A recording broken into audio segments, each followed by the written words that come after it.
नमस्कार दोस्तों, प्रभात खबर की ओर से आपका अभिवादन। मैं हूं अजय कुमार और आप देख रहे हैं चुनाव से जुड़ी कहानियों का हमारा यह 7वां एपिसोड।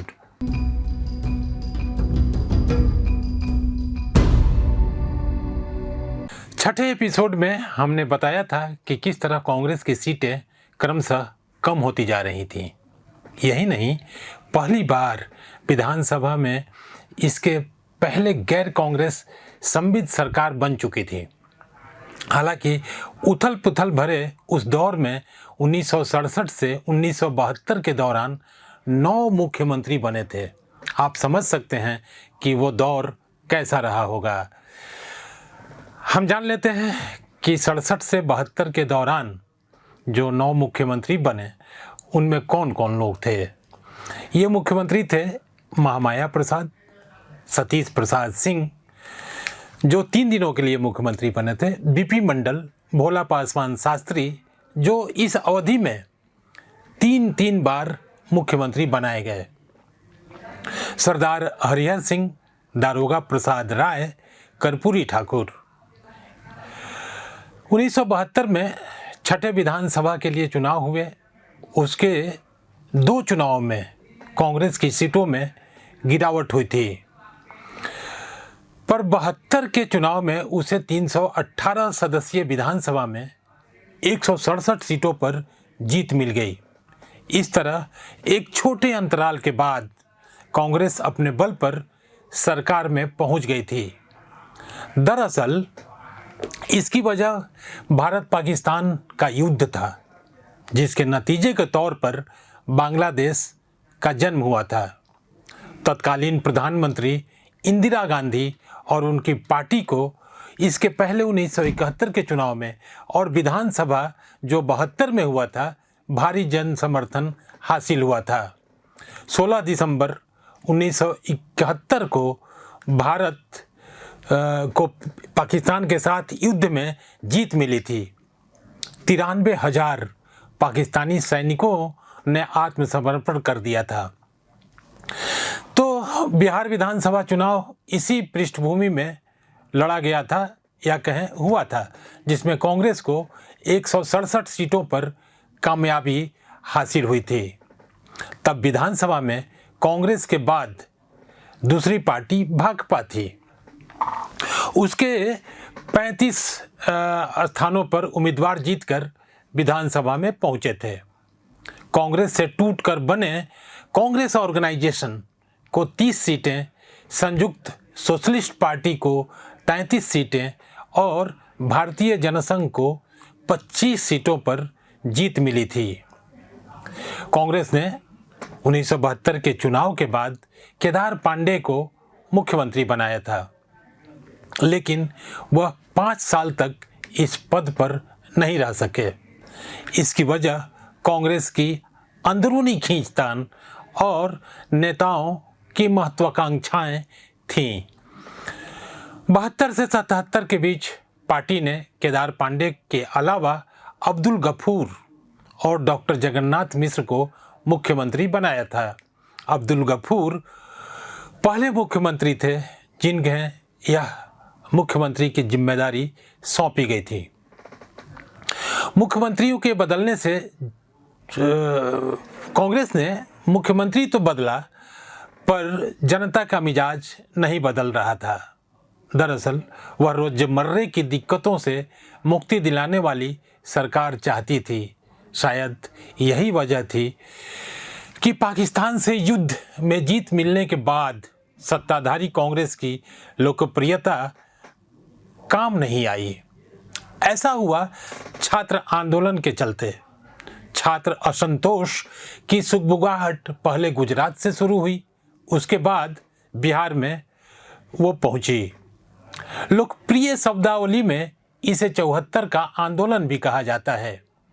कॉलेज फी में वृद्धि और हॉस्टल की बेहतर व्यवस्था की मांग को लेकर शुरू हुआ यह आंदोलन सत्ता विरोधी लहर में बदल गया। तत्कालीन सरकार के मंत्रियों और विधायकों का सार्वजनिक जगहों पर जाना भी मुश्किल हो गया था। लोग महंगाई और भ्रष्टाचार से त्रस्त थे। उन्हें नौजवानों को रोजगार चाहिए था, काम चाहिए था। इस बीच एक घटना ने और तूल पकड़ लिया।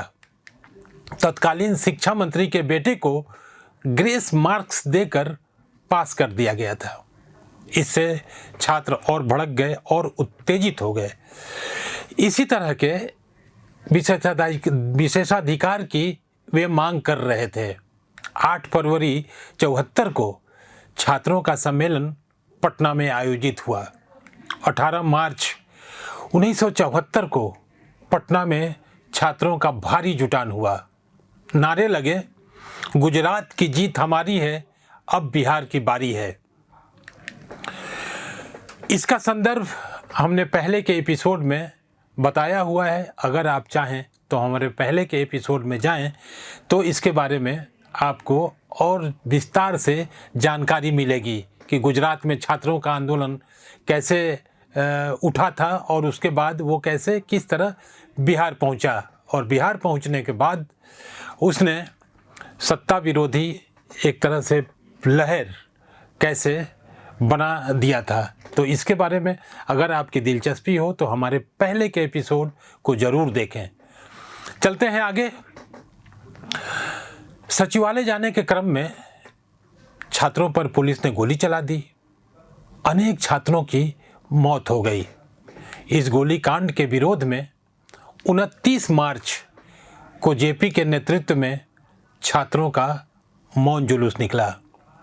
जुलूस में हजारों छात्र तख्तियाँ लिए थे और उस पर लिखा था, हमला चाहे जैसा होगा, हाथ हमारा नहीं उठेगा।